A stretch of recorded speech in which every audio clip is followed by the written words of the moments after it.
the Arizal puts great emphasis on the concept of mitzitzis. And until I started learning this, I didn't look that much into the Kabbalah. The Arizal was much more into the Ramak.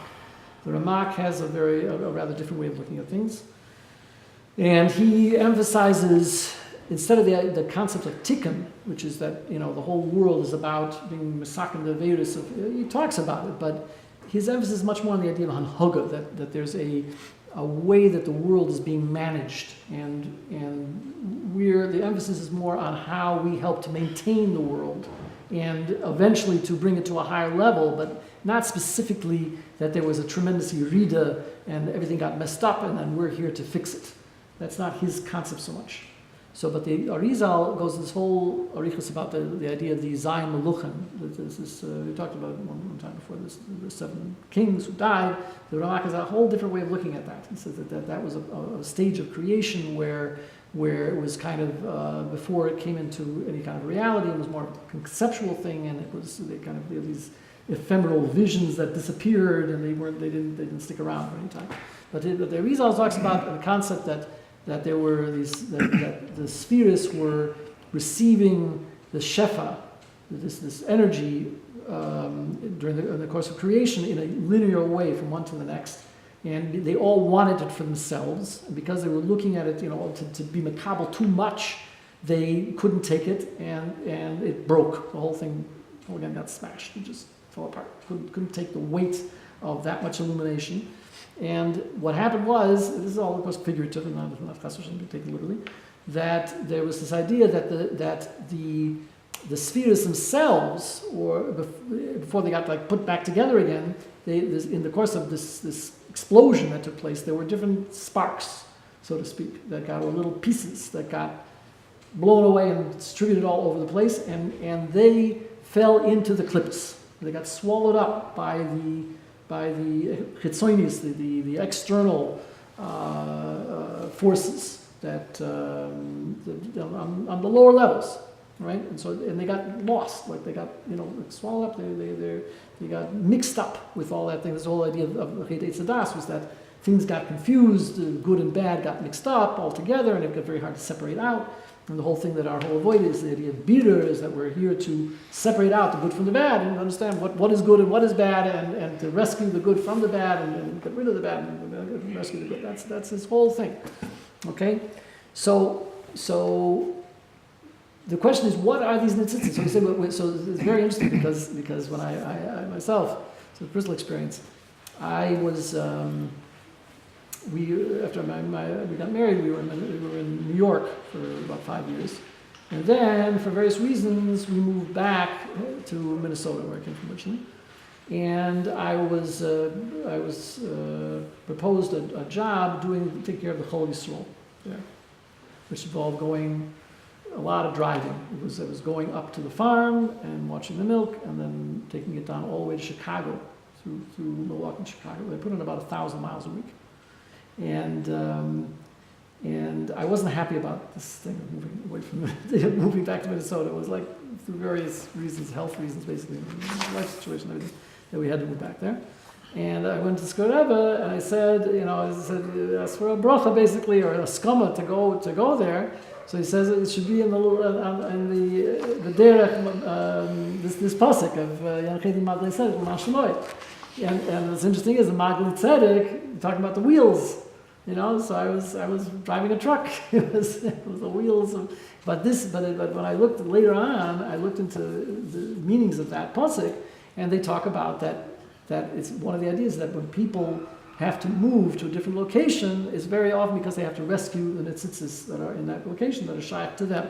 Because each person has their own netzitzis that are spread out all over the place, and one of the things they have to do in their life is to go to the various places where these things are and to raise them out again. And it's very shaykh to say about me, because I was in the Midwest, and that's where those netzitzis probably were from my earlier days, and I had to go back and take care of them. So that's how that pasuk was referring specifically to netzitzis. Anyway, so we're talking about rescuing the netzitzis. So what are the netzitzis? Everybody talks about netzitzis, and nobody knows what they are. We're never able to really put our finger on it and what's it referring to. So I have this concept that it fits in very beautifully with the orientation of Chernobyl Hasidus, particularly. Although this is in all Hasidus, and it's the Magi talks about it, and there's a lady. I mean, all this one talk about this concept, but it's more nine. It's very, very much emphasized. Is the idea is that when we talk about this Shvirus HaKelim, right, the explosion of the vessels, what was happening there? Those were the spheres, were basically like falling apart. They were the kelim, the containers for the light got blown away. So what does that mean? The kelim, according to Hasidus, particularly emphasizes the idea that the kelim, the spheres, refer to Midos. In other words, there's Gedula, Gevura, Tiferes, that's a quite. So each one is referring to a different emotion, a midah that a person has, and together they're koila, they encompass a whole breadth of human experience. So the idea is that Chesed being love, and Gevura being fear, and Tiferes is Hisparis, this idea of beauty or some people, you can interpret it as confidence. It's a mashpia, wanting to give, compassion. It's got a lot of different meanings. Because that itself is Tiferes, is koil of the other ones. Then there's Netzach, is triumph, a kind of a competitiveness. Hodaya is a gratitude, and Yisoid is hiskashus, coming together. So this is There's of course tremendous simplification, and then there's all kinds of combinations of each of those. Like in the Suyas Oimer, we have Chesed Shebavira and Vira Shebechesed, and each one is composed of all the other ones. So there's a lot of fine points to all this. But the basic idea is that they correspond to emotions. So we're told that emotions, every emotion has a good side and a bad side. It can be used for either good or bad. And here remember, we're talking about emotions, so we're talking about things that are a part of the person. Everybody's personal makeup, they're born with a certain emotional makeup, a certain combination of midas, where some are stronger and some are weaker. But not only are there some weaker and some stronger, they can be either used for positive or for negative. So, for example, if you want to take ahava, okay? So if you want to use it as if you're loving the right things, so if you love your fellow man, ahavas Yisrael, ahavas Hashem, ahava for your parents, ahava for all kinds of things that are positive things. So that's a positive use of ahava, and that's a very big mile that a person has if he's able to express that love for others. But the negative side of that, the other side of the coin, is taiva. Because a person has it could be an addictive personality. They could be running after things that they desire. They could be a very giving person, but sometimes a person gives too much or to the wrong people, or gets involved in the wrong, or loves the wrong things. Basically, that's what it's about. If you love the wrong things, so then you get into trouble. And fear is the same thing. Fear can be, if it's fear of Hashem, it's very positive. If it's fear of anxiety and OCD and all these other kinds of things that are very negative personality traits. So every person has their own particular makeup and their own challenges in these areas. But the idea is that because it's a flip side kind of thing, so there's no such. So usually, if a person is going to therapy, let's say, because he's got some kind of a personality flaw or some kind of a problem, so they'll go to the therapist and they'll say, in traditional therapy, whatever, they try to find what's the root of the problem. If you're a gambler or you're an alcoholic or whatever it is, they're going to try to go to what made you this way. So then they'll try to say, well, maybe something happened in your childhood and somebody did something to you and that messed you up, and then you start getting this victim mentality, like somebody did this to me and that's why I'm the way I am today, because I'm not intrinsically bad, but somehow I turned out this way and whatever. And then sometimes they'll try to just like throw out the bad midah or try to get a whole different midah that has no relationship to that. What this approach is telling us is something else. It's saying you are born with a certain makeup, right? And that can be modified to a certain extent. But what's the idea of working on your strengths and like trying to basically throw out your weaknesses. So we're saying here, it's pig for carrot. You're taking the weaknesses, meaning the negative things that your chesroinus, your problems that you have with your personality, and that is itself an indication of what your strengths are. Because you can take that same midah, that's your weakest midah, that the thing that's really dragging you down, the most negative midah that you have, and that what all that's showing you is that midah is particularly intense in your personality. So all you have to do is figure out what is the corresponding, the flip side, positive aspect of that same midah, and now you've discovered your biggest strength. So that's why it says in Swarm, it says that a person's tikkun in their life is to take the thing that they have the biggest gates of horror for and turn that around to be something positive instead. And where you see this example in the Gemara that talks about this is by the concept of the story about Rav Yochanan and Rish Lakish. That Rish Lakish was hanging around with not such good people, whatever, and he was very into his physical strength, and the Yochanan saw him like springing across rivers and things like that, and he was like really, was a big, powerful guy. And he said to him, look, if you would use that power for Torah, you could become a big Talmid Chacham. And he offered him to marry his sister and the whole thing, and he turned him around completely. He became a tremendous Baal Tshuva, and he became the Chavris of Rav Yochanan. He became one of the biggest scholars in history. So that was a concept that he saw the potential in him. He said, you can take that same midah, that same strength that you have, which a person's into bodybuilding. There was a person, you can imagine going into like a bodybuilding place, and say, a big Rav, Kanievsky, somebody goes into a bodybuilding place and takes the biggest, most powerful, brawny guy there, and he says, I want you for my son-in-law, you're going to become a big Talmid Chacham. But what's the idea? Because if you see that the person has this perseverance, and it has the powers of perseverance and concentration and nitzuchan, this thing of blasting through barriers, and we're talking about a powerful person, a person who has a potential to become very powerful. Now they're into the gashmias, into their physical,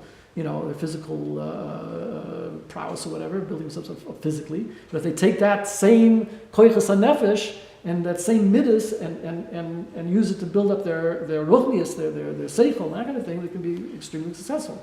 So, and I think it's the power of people that are in human resources, or people that the counselors and people that can see the potential in people, that they have to the best aids is to find what the biggest problem that they have, and then see the flip side of that and turn that into something positive. So essentially, we're talking about being mal and nitzitzis, finding the nitzitzis.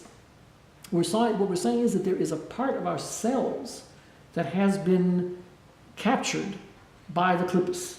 There's a part of ourselves that has become, instead of positive, it's negative. Right now it's acting negatively. But we can reclaim that aspect of ourselves. It's part of our own personality. And we think that we have to smash it and put it down and get rid of it and work on it, and working meaning totally transcend it or whatever, right? Like try to bypass it or transcend it or try to eclipse it. All these different ways that we want to get rid of our bad midas. But what we're saying here, pig for carrot. This is your biggest strength. This you have now discovered. If you've discovered your worst midah, you've now discovered your biggest strength. And if you work on that to discover what's the flip side of that, all of a sudden you've reclaimed an essential part of your personality that was lost. It was just gone. It was considered to be your biggest fault, and really it's your biggest asset. So that's really transformation. Because when you take a person that was, and the biggest stories of transformation are like that. You said people that are down and out, and they're on the street or whatever like that, and nobody thinks they can make anything of them, and there are lots of terrible midas that they have, anger and depression and all these different things, and then if they're able to get down to the bottom of it, of what's the very thing that's the strongest dominant element of the personality, and then flip that around to be, to take that same thing and turn it around to be positive, that is real transformation.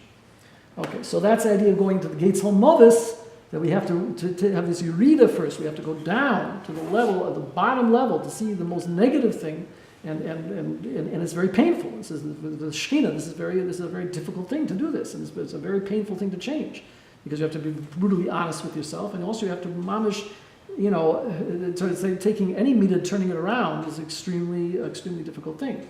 But it's easier to just ignore it and try to pass it off and put it aside where it's not going to bother you. It's much more difficult to take it by the horns and turn it around to become something that's a big strength. So anyway, so then we go on here. So that was so he says lo iruruki atu imudi. So I'm not going to fear this evil in myself because atu imudi, because you're with me. You're in these midas. You're in all the midas. The midas have a shoyrish in kedusha. These midas are ultimately holy things, and we just have to discover that and how to bring it out in ourselves. But it's a difficult challenge to do that. It takes gvura. It takes you have to be able to hit yourself. To be able to really discipline yourself to turn it around. It's not at all an easy thing. So he says that even though even though the Shekhinah is saying, even though I'm going to have Yisirim from this, there's going to be a certain amount of suffering in the process of going down in order to go back up again. That is Hashem's staff. It's Hashem's stick that I'm using now against I'm using the stick against the Sitra Achra. So if I know that I have Hashem behind me, so I'm basically using Hashem's stick, the staff, to be able to beat the Sitra Achra into submission. I know that's because that's he's behind me on this. In order to bring the gula, because you have to bring out the tzitzis in order to bring the gula. So the sheet mishad rehem enachmini taret lefunai shilcha neged soirai dishanta b'shem roishi koisi revoya. So that's now dishanta is also related. I think it's related to the word desha, also. So he says that, and shemen is referring to chachma. So he's again, we're bringing down the moichin from chachma down into the chachma bin das. Now this is really what it's all about. We're talking about bringing the moichin into the midas. So the goal is to turn around the midas, but you can only do that with seichel.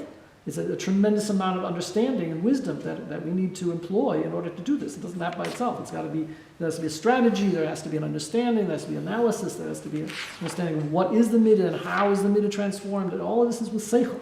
So that's why it's all encompassing all one thing. We're not talking about Chabad and Chagas and Hi here. We're talking about this is all one big story. We're out to transform the whole thing from the top all the way down.